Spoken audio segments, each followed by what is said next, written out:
در مورد آقای سفیر شیرانی که از دانشجویان هم و ایشون به صورت مشکوکی قتل رسیده و در حال خیلی منتشر شده و بازتاب در درون کشور و بیرون داشته و چیزی است که مردم نگران کرده هستند. از مسئولان درخواست منه که این مسئله را دقیق ریشه یابی بکنند و بررسی بکنند. در حال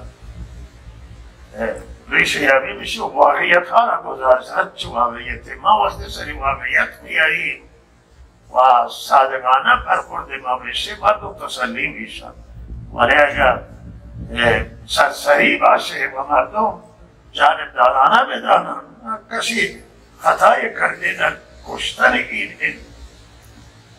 این جوان دستی داشته، هر کسی اگر هست مجازات باید بشه.